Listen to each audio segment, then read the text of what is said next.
So it really depends on where you position the property, where the property is located.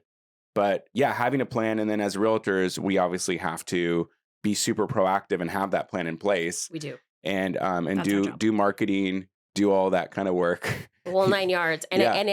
and I think it's a huge change in business practices. Yeah. People got away from doing the fundamentals because it was such a churn and burn. Yeah. And it almost felt more transactional. I think Right. this is a time for realtors to be able to say, let me make sure that I'm connecting with my sellers. Yeah. Let me make sure that I am putting their needs above my own. Right. And I think it's something that, as we're talking to people and as I talk to my friends who are in real estate and even in lending and the inspectors with whom I work, I think everybody's ready for a little bit of a Yeah. Everybody break. feels good about it. Everybody feels good about it. Yes. And we Yeah. just have to get our consumers and our clients on board with that as well, that it really is something positive. Now, and it's funny for you to say, oh, we're going from a month of inventory to almost 2 months of inventory. Well, we have to remember that's still not really balanced, right? Right. It's 2 months. And even though we may have a smaller buying pool, we probably still don't have enough inventory to meet the needs of all of the buyers out No. there. So Yeah. we're still going to feel a little bit of that tension. We're not going to get balanced until we get towards that a solid 3 months, even 4 months of inventory. Yeah. So we'll see activity slowing down, which is what we're seeing right now. And again, totally fine. But as of yet, I haven't seen it affect pricing. Yeah.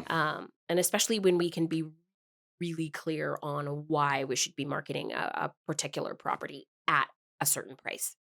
Yeah. And activity is a word that I'll put a little more description on for people who don't follow all the numbers. So because we're in the summer, the actual sales will be relatively high. There'll be a lot of sales, but maybe compared to last year, there'll be less sales.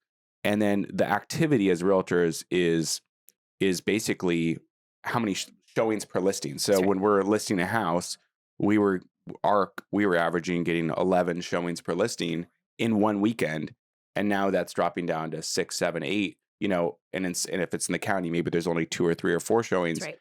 And so that's the activity, but you only need one buyer to sell the house. You don't need 11. So, and that's important. That's a really important point Yeah. because people are forgetting that. They're Yeah. used to having this plethora, this buffet of offers, if you will. Yeah. We only need one.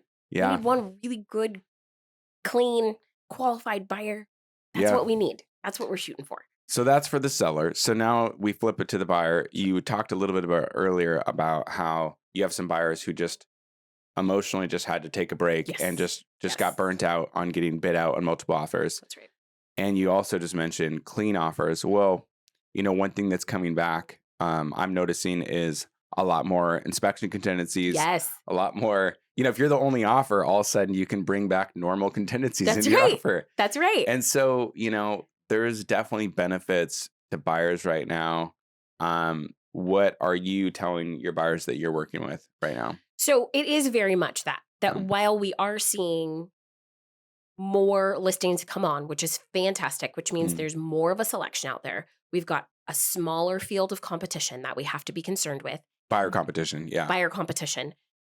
They still have to be ready. That has never changed. That narrative has never changed. They need to be ready. They need to be pre-qualified. We need to know pre-approved or underwritten because we want to know what their true buying power is.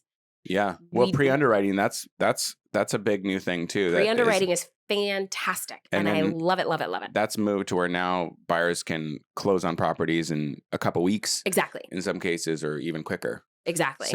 So for our buyers, we still want them prepared. We want them ready to buy. We also need to be explaining the process to them. And I know that there are a bunch of brokers who haven't had to worry about the contingencies. Yeah. I mean, it was part of the conversation. Oh my gosh, I've never written an offer with inspection contingency. Well, you're going to start because we're going to see it. And it's going back and learning those skills. We're a little rusty on it, right? But falling back to, hey, this is what we can do.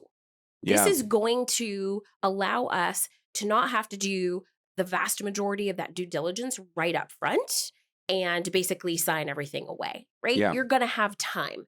It will feel it will feel a little more sane. Yeah. Probably to most buyers, quite honestly. Yeah. But it is still incumbent upon us as buyer brokers to make sure that we're preparing our buyers for these things. There's some things that we can put in here. Some might perceive that a contingency can make an offer weaker. I don't believe that. Yeah. I don't believe that. And especially because we are seeing less and less and less competition as far as that multiple offer situation is concerned. They can take a little more time. They could actually say, I showed a house twice. Same house twice. Before you had to write an offer. It was amazing. Yeah. And I think we will start to see more of that. Again, that's buyers being able to take a breath. Right. And buyers getting really creative Yeah. with interest rates and how they're financing things. And we had a conversation not too long ago about a broker friend of ours who was able to get her buyer's money on a seller concession to help buy down an interest rate. So there are some really interesting things that are happening in the market. And I think as we start to see that leveling off, we'll start to see some different, maybe more creative tactics that buyers can employ. Yeah. So you talk about you buy down the rate. There's then a lot of the ARM options, which is like a 7-year lock, 10-year lock. That's right. A lot of buyers are going back to those because you can get a rate in the 4s. Correct. With a 7-year lock from a lot of lenders, at least this last week when this is being recorded. So yeah, going back to relooking at the financing options and getting a little more creative to get the rate down. That's a very good point. Or a buy down.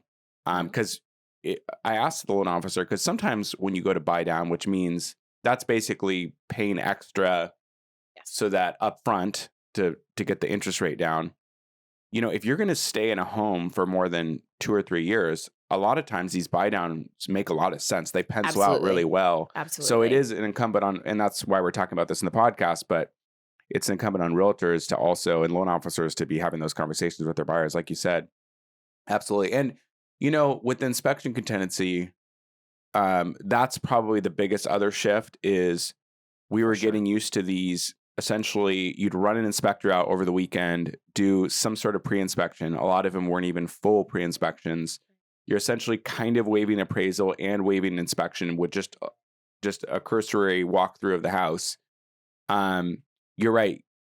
Being able to have a couple showings. Yes. Think about it. Put in a couple contingencies.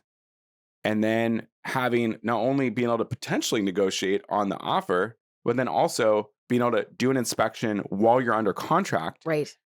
Because if you don't buy all the time, a lot of people forget that really normally we used to always, during that inspection contingency was kind of a second round of negotiation a little bit. 100%. And so it's like, wait a second, maybe, you can negotiate a little bit on the price potentially, and then you could use that inspection contingency to maybe further negotiate some repairs or whatever else. And so, yeah, it is a shift happening there.